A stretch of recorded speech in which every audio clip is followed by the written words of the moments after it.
چونکہ ہم ایک نعرے باز قوم بن چکے ہیں نا، ہم تقریروں سے خوش ہونے والے لوگ بن چکے ہیں، یا معذرت کے ساتھ صرف نقطہ ابال پر لا کر ہمیں جذباتی رکھنے کی کوشش کی جاتی ہے۔ امت محمد صلی اللہ علیہ وسلم کی طرف آئیں، ہم پوری اسلامی دنیا کا مطالعہ نہ کریں، صرف پاکستان کو دیکھیں۔ ہمیں صرف حدیث کا آدھا مفہوم بتایا گیا کہ محمد صلی اللہ علیہ وسلم کی امت کو بڑھاؤ، کل قیامت کا دن ہوگا فإنی مکاثر بکم الامم، کہ محمد علیہ السلام اتنی بڑی تعداد میں جب اپنی امت کو دیکھیں گے تو فخر کریں گے۔ ہمیں حدیث کا آدھا مفہوم بتایا گیا، ہمیں یہ نہیں سمجھایا گیا کہ ہمارے نبی محمد الرسول صلی اللہ علیہ وسلم اپنی اس امت پر فخر کریں گے جو صاحب علم ہو، جو صاحب کردار ہو، جو صاحب فکر ہو، جو صاحب شعور ہو، جو صاحب تدبر ہو، صاحب مہارت ہو، با کمال ہو، با عمل ہو۔ یہ ہمیں نہیں بتایا گیا۔ اب ہمارے ہاں بچہ دنیا کے اندر آتا ہے تو کیا ہم تمام لوگ اپنے بچے کی مذہبی تربیت کر رہے ہوتے ہیں؟ اپنی ذمہ داری سمجھیں۔ ہم نے تو ٹیوشن پڑھانے والے استاد کی ذمہ داری لگائی ہوئی ہے، یا 2 گھنٹے کے لیے مدرسے میں بھیج دیا، قاعدہ پڑھنے کے لیے اس کی ذمہ داری لگا دی، اب وہاں سے ماشاءاللہ وہ با کردار بن کر آئے گا۔ ہم نے اپنی ذمہ داری ادا کی، معصوم بچے پر جتنا کام یہودی ماں باپ نے کیا ہم نے کیا، اسے مذہب بتا سکے، اسے مذہبی ثقافت دے سکے، اسے مذہبی سیاست جو خدمت کا نام ہے وہ دے سکے۔ اور اگر تعلیم و تربیت کی طرف آئیں تو معذرت کے ساتھ افسوس ہوتا ہے، سر شرم سے جھک جاتا ہے۔ پاکستان کے اندر تعلیم صرف ٹوٹل بزنس ہے، 101% پاکستان کے اندر تعلیم بزنس ہے۔ اسرائیل میں کیا ہے؟ 90% ایجوکیشن وہ ریاست کے پاس ہے، 10% ایجوکیشن وہ پرائیویٹ ہے، لیکن پرائیویٹ سیکٹر گورنمنٹ کی ایجوکیشن پالیسی کو فالو کرنے پر مجبور ہے۔ ہمارے ہاں بزنس، ہمارے ہاں تعلیمی نصاب کا ایک ملغوبہ ہے، سمجھ میں نہیں آتا تعلیم ہماری ہے کیا۔ ایک طرف اردو میڈیم، دوسری طرف انگلش میڈیم، تیسری طرف اردو انگلش میڈیم مکس، اور ایک چوتھا تعلیمی نظام ہے جہاں مذہبی ٹچ ہے۔ سمجھ میں نہیں آ رہا کہ ہم اپنے بچے کو بنانا کیا چاہتے ہیں۔ اس سے بھی آگے جائیں،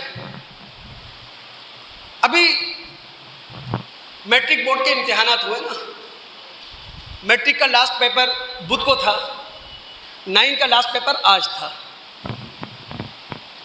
اللہ کی قسم 90% سے زائد نقل ہوئی ہے، میں کم بتا رہا ہوں آپ کو، ورنہ کہا جا سکتا ہے 95% نقل ہوئی ہے۔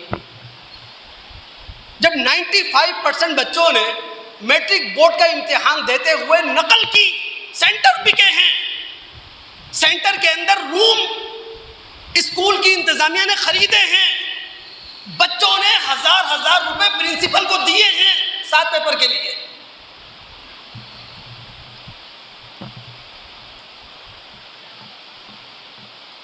بچوں کی ذہنی نشو و نما ختم کر دی، کوڑ مغز بنا دیا ان کو، کاپی کلچر، نقل کرنے والے۔ اس کے بعد لاسٹ پیپر ہوا، ختم، طلبہ طالبات نے ایک ہولی کا سما پیدا کیا، ایک ہولی کی فضا قائم کی، ایک دوسرے پر رنگوں کی بارش کی۔ اسلامی ثقافت کا جنازہ نکلا، جو کسر رہ گئی تھی ماشاءاللہ، میٹرک کے اسٹوڈنٹس موٹر سائیکلوں پہ بیٹھے 2-2, 3 کی تعداد میں، 5 ایئر تھے ان کے پاس، 10 ایئر تھے ان کے پاس، کتابیں تھیں ان کے پاس، اس کے چیتھڑے اڑائے، ہوا میں بکھیر دیے، تعلیم کا جنازہ نکل گیا۔ اس سے بھی آگے جائیں، ہم سب جانتے ہیں دوست، بھی دنیا میں سگریٹ کے مشہور معروف برانڈ ہیں وہ سب اسرائیلی ہیں، لیکن اسرائیل کے ہر یہودی گھر کے باہر بورڈ لگا ہوا ہے نو اسموکنگ. وہ خود بھی پیتا سگریٹ، ان کا بچہ سگریٹ نہیں پیتا. ہمارا میٹرک کا اسٹوڈنٹ ایک ہاتھ کی 2 انگلیوں میں سگریٹ دبایا ہوا بڑے فخر کے ساتھ دھواں اڑا رہا ہوتا ہے، دوسرے ہاتھ میں اس نے اسٹنگ پکڑی ہوئی ہے. یہ سگریٹ بھی اس کے لیے زہر اور اسٹنگ بھی اس کے لیے زہر، کوئی بتانے والا نہیں ہے. یہ تعلیم ہے ہماری، یہ تربیت ہے ہماری.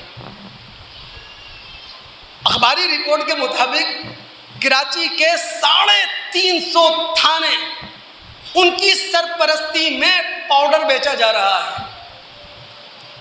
نوجوان نسل کو نشئی بنایا جا رہا ہے، ذہنی صلاحیتیں ختم کی جا رہی، جسمانی صلاحیتیں ختم کی جا رہی. اب آپ چاہے اسرائیل مرد آباد کا نعرہ لگائیں، اب آپ چاہے اسرائیل کے جھنڈے کو اپنے پیروں تلے روندیں، معذرت کے ساتھ اسرائیل کا کچھ نہیں بگڑ رہا.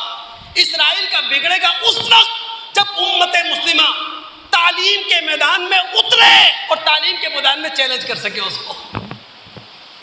ہم سب جانتے ہیں دوست، تعلیم نام ہے تربیت کا، تعلیم نام ہے شعور کا، تعلیم نام ہے ذہنی اور تخلیقی صلاحیتوں کی نشوونما کا. تعلیم سے ہی معیشت کھڑی ہوتی ہے، اور جب معیشت مضبوط ہو تو سیاسی ادارے آپ سے آپ مضبوط ہو جایا کرتے ہیں. جب تک اقرا کی پالیسی نہیں ہوگی نا، قرآن کی پہلی وحی اس کا پہلا لفظ اقرا، جب تک یہ پالیسی نہیں ہوگی، ہمارے رسول صلی اللہ علیہ وسلم نے کہا علم کا راستہ جنت کا راستہ، من سلک طریقا یطلب فیہ علما سہل اللہ لہ بہ طریقا الجنہ. جو علم کے راستے کا مسافر ہے اللہ تعالیٰ اس کے لیے جنت کا راستہ آسان کر دیتا ہے. ہم نے تعلیم کے راستے میں ساری رکاوٹیں کھڑی کر دی، مشکل ترین بنا دیا اس کو. غریب آدمی پڑھانا چاہتا ہے، اللہ کی قسم کہاں سے پڑھائے؟ ٹوٹل کاروبار، کتابوں کے نام پر کاروبار، کاپیوں کے نام پر کاروبار، یونیفارم کے نام پر کاروبار، فیس کے نام پر کاروبار، کہیں خدمت نہیں ملے گی آپ کو. ہم مقابلہ کس کا کرنے چلے ہیں؟ اسرائیل کا. جب تک ان حقیقتوں کو ہضم نہیں کر سکیں گے، جب تک ان حقیقتوں کو اپنے گلے سے حلق سے نہیں اتار سکیں گے، تبدیلی تھوڑی آنی ہے معاشرے میں دوست. اللہ رب العالمین ہم تمام مسلمانوں کو سمجھ عطا فرمائے.